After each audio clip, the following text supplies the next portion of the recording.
তিন রকম বিষ্ণু আছে। আপনারা জানেন গর্ভোদকশায়ী বিষ্ণু, কারণোদকশায়ী বিষ্ণু আর হচ্ছে ক্ষীরোদকশায়ী বিষ্ণু। এই তিন বিষ্ণু কার আগে সৃষ্টি হয়েছে এবং কোথা থেকে তাদের সৃষ্টি হয়েছে, তা আমি যদি একটু শুরু থেকে গোড়া থেকে যদি একটু বলি। পরমেশ্বর ভগবান শ্রীকৃষ্ণের ডান অঙ্গ যখন স্ফুরিত হয়, ডান অঙ্গ স্ফুরিত হয়ে ভগবান বলরামের প্রকাশ, আর বাম অঙ্গ স্ফুরিত হয়ে আপনারা জানেন শ্রীমতী রাধারানীর প্রকাশ। তো এই বলরাম থেকে শঙ্কর্ষণের প্রকাশ, শঙ্কর্ষণ থেকে চতুর্ভুহের প্রকাশ। চতুর্ভুহ, ঠিক আছে, এই চতুর্ভুহ হচ্ছে দ্বারকার চতুর্ভুহ, বাসুদেব, শঙ্কর্ষণ, প্রদ্যুম্ন, অনিরুদ্ধ। আর সেম একটা চতুর্ভুহ প্রকাশিত হয় বৈকুণ্ঠে। আর সেই বৈকুণ্ঠের যে শঙ্কর্ষণ, সেই শঙ্কর্ষণ থেকে প্রকাশ হয় নারায়ণের। আর সেই নারায়ণ থেকে বৈকুণ্ঠের সেই লক্ষ্মীপতি যে নারায়ণ, সেই নারায়ণ থেকে প্রকাশ হয় মহাবিষ্ণু বা কারণোদকশায়ী বিষ্ণু। তাকে কারণোদকশায়ী বিষ্ণু এই জন্যে বলা হয় যেহেতু তিনি কারণ সমুদ্রে অয়ন করেন, মানে শয়ন করেন। সেই কারণ সমুদ্রে বুদ্বুদ করে অসংখ্য ব্রহ্মাণ্ডের সৃষ্টি হয়। সেই কারণোদকশায়ী বিষ্ণুর রূপকূপ থেকে বুদ্বুদ করে এরকম অজস্র ব্রহ্মাণ্ডের সৃষ্টি হয়। আর সেই প্রতিটা ব্রহ্মাণ্ডে একজন করে বিষ্ণু প্রবেশ করে, আর সেই বিষ্ণুর প্রকাশ হয় কারণোদকশায়ী বিষ্ণু থেকে। তো সেই কারণোদকশায়ী বিষ্ণু থেকে গর্ভোদকশায়ী বিষ্ণুর প্রকাশ হয়। আর সেই গর্ভোদকশায়ী বিষ্ণু তখন কি করেন, তিনি প্রতিটি ব্রহ্মাণ্ডে গর্ভে প্রবেশ করেন। তার শরীর থেকে যেই শ্বেত বিন্দু নির্গত হয় তাতে ব্রহ্মাণ্ডের অর্ধেকটা জলমগ্ন হয়ে যায়। আর সেই জলের উপর তিনি বাসুকী নাগকে আশ্রয় করে তিনি সেখানে শয়ন করেন। আর তারপরে তার নাভিকমল থেকে ব্রহ্মার সৃষ্টি হয়। ব্রহ্মা তখন সৃজনী শক্তি মাধ্যমে তিনি সৃজন করে থাকে। চতুর্দশ ব্রহ্মাণ্ডের তৈরি হয়। ব্রহ্মার ভূযুগল থেকে মহাদেবের সৃষ্টি হয়। আর তখন কি হয়, তখন জীব সৃষ্টি শুরু হয়। এখন ব্রহ্মার কাজ হচ্ছে প্রতিটা প্রজাতি তৈরি করা, কিন্তু প্রতিটা জীবের মধ্যে পরমাত্মাকে যেতে হবে। সেই পরমাত্মাই হচ্ছেন ক্ষীরোদকশায়ী বিষ্ণু, যার সৃষ্টি হয় সেই কারণোদকশায়ী বিষ্ণু থেকে। এই কারণোদকশায়ী বিষ্ণু থেকে গর্ভোদকশায়ী বিষ্ণুর সৃষ্টি।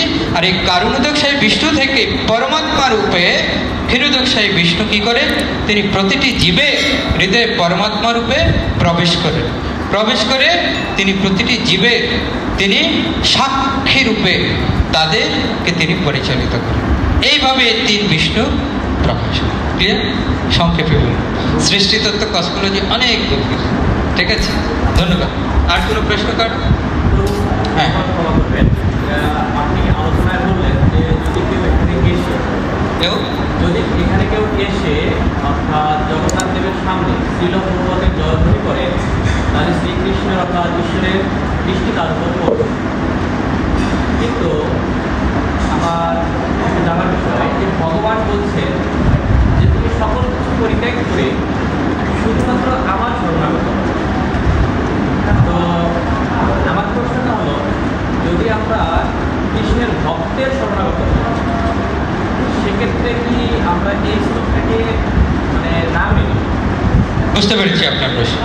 ভগবদ্গীতা কৃষ্ণ বলছেন সর্বধর্মান পরিত্যজ্য মাম একম শরণং ব্রজ অহম ত্বং সর্ব পাপেভ্যো মোক্ষয়িষ্যামি মা শুচঃ। যে কৃষ্ণ বলছেন সব কিছু পরিত্যাগ করে তুমি আমার শরণাগত হও।